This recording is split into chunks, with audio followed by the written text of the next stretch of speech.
के अरे brake fail भएको है ब्रेक फेलै भएर चाहिँ लाग्यो ब्रेक फेल भएर चाहिँ गाडी चाहिँ यसरी चाहिँ दुर्घटना हुन पुग्यो जसमा चाहिँ अहिले यो गाडीलाई चाहिँ उठाएर चाहिँ अहिले लाने काम गरिएको छ।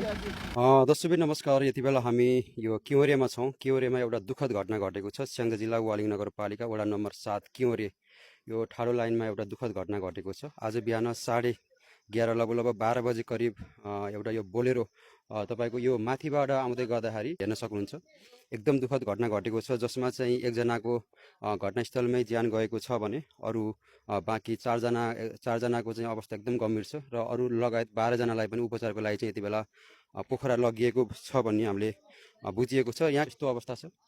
अहिले चाहिँ गाडीलाई चाहिँ अहिले उठाउने काम गरिएको छ। हेर्नुहोस् यहाँ चाहिँ अहिले गाडीलाई चाहिँ उठाउने काम गरिरहनु भएको छ। यो तपाईको हेर्न सक्नुहुन्छ यहाँ तपाईको ब्लडहरू सबै जुत्ताहरू सबै सामानहरू चाहिँ सबै एकदम बिजोको अवस्थामा छ। अहिले चाहिँ गाडी उठाउने काम गरिरहनु भएको छ। यहाँ चाहिँ हेर्नुहोस् यति बेला चाहिँ गाडी उठाउने काम गरिरहनु भएको छ। हेर्नुहोस् यति बेला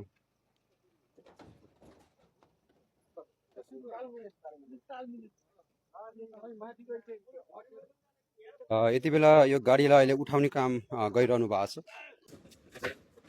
यो गाडी एकदम बिजोको अवस्थामा छ। गाडीको अवस्था हेर्ने भने तपाईँको चाहिँ अगाडि सबै टुटेको अवस्था छ। ल हेर्नुहोस् यस्तो अवस्था छ।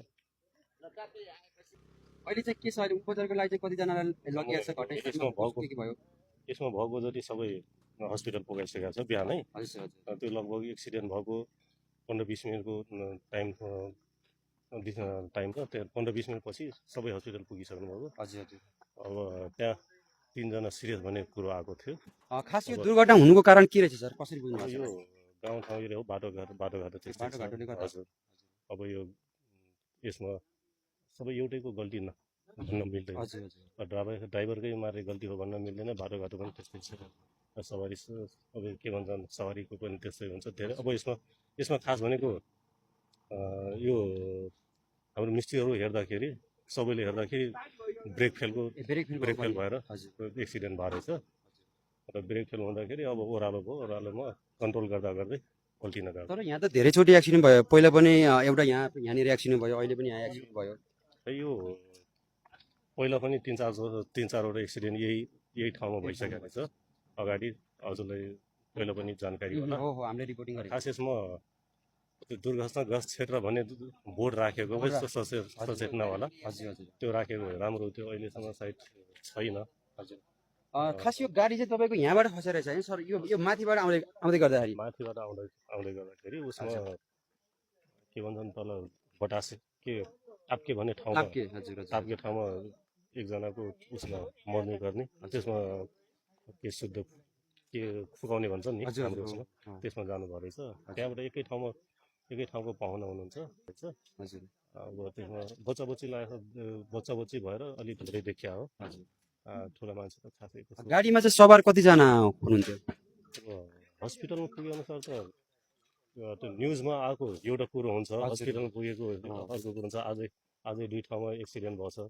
अब उता पनि बायाटारीमा पनि त्यहाँको यता अटो भएको। अब त्यो उताको घटना धेरै थाहा भयो कि भएन। सबैतिरको जोड्दाखेरि कोही 27-28 भनिदिइरहेछन्, कोही 17-18 भनिरहेछन्। ठ्याक्कै एक्ज्याक्टली कति सवारी के अरे कतिजना यात्रु हो? त्यतिखेर हामी आउँदाखेरि हस्पिटल गइसक्नु भएको थियो। हजुर, लगभग कति अहिले पनि हामीले सुन्नमा आए अनुसार 12-4 त्यस्तै कति लगभग 17 जना भन्नुभएको थियो। त्यस्तै 17-18 जना कतिजना हुन्छ त्यो। अब त्यहाँ गइसकेपछि थाहा होला। अब हामी उतातिर अर्को खटिनु भएको छ। बिहान आएदेखि यतैतिर छु। Okay, thank you sir. Okay.